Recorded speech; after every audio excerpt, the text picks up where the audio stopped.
চুয়াডাঙ্গায় দোকান মালিকে কাস্টমস ও ভ্যাট কর্মকর্তা লাঞ্ছিতের প্রতিবাদে বিক্ষোভ ও মানববন্ধন করেছে দোকান মালিক সমিতি। বড়বাজার শহীদ হাসান চত্বরে এ কর্মসূচি পালন করা হয়। সকাল 10টা থেকে 11টা পর্যন্ত জরুরি ওষুধের দোকান ছাড়া সকল দোকান বন্ধ করে এ কর্মসূচিতে অংশ নেন তারা। এর আগে 6 জানুয়ারি চুয়াডাঙ্গায় একটি কারখানায় কাস্টমস, এক্সাইজ ও ভ্যাট কমিশনারেট যশোরের অতিরিক্ত কমিশনার রাকিবুল হাসান কর্তৃক 50 লাখ টাকা ঘুষ দাবি এবং তা না পেয়ে কারখানার স্বত্বাধিকারী সেলিম আহমেদকে শারীরিকভাবে লাঞ্ছিত করেন।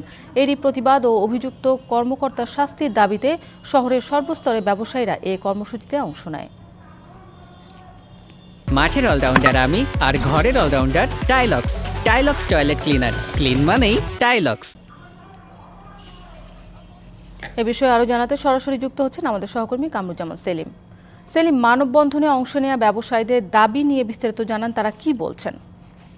শান্তা, গত 6 জানুয়ারি কিন্তু চুয়াডাঙ্গায় বঙ্গ পিভিসি যে পাইপ কারখানা রয়েছে সেখানে কাস্টমস অ্যান্ড ভ্যাট অফিসের যশোর অঞ্চলের একজন কর্মকর্তার নেতৃত্বে প্রিভেন্টিভ টিম কিন্তু এখানে অভিযান পরিচালনা করে এবং এই অভিযান পরিচালনায় 50 লাখ টাকা ঘুষ দাবি করে এবং তার পরিপ্রেক্ষিতে ঘুষ না দেওয়ার কারণে সেই কর্মকর্তা কিন্তু যে কারখানা রয়েছে কারখানার মালিককে কিন্তু শারীরিকভাবে লাঞ্ছিত করে। তারই প্রতিবাদে বিক্ষোভ কর্মসূচি মানববন্ধন পালন করছে। এই মুহূর্তে আমরা এখন আছি শহরের শহীদ হাসান চত্বরে। এখানে বাংলাদেশ চুয়াডাঙ্গা চেম্বার অফ কমার্সের সভাপতি ইয়াকুব হোসেন মালিক আছে। আমরা তার কাছে জানতে চাই আসলে পুরো ঘটনাটা কি এবং আপনারা হচ্ছে এই দাবি যদি না মানা হয় আপনারা কি কর্মসূচি দিবেন এবং পুরো ঘটনাটা কি বলবেন?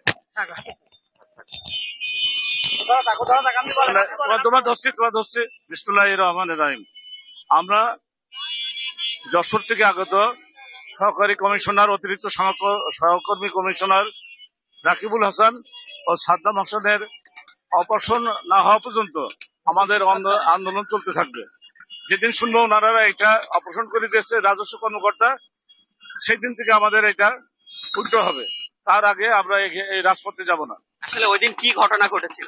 ওই দিন বঙ্গ পিভিসি পাইপে হঠাৎ করে তারা চলে আসে, এসে মালিকের মানে কোনো কথাই না শুনে চারিদিকে একটা গুন্ডা সন্ত্রাসী মতো করে হলো কার্যক্রম চালাতে থাকে।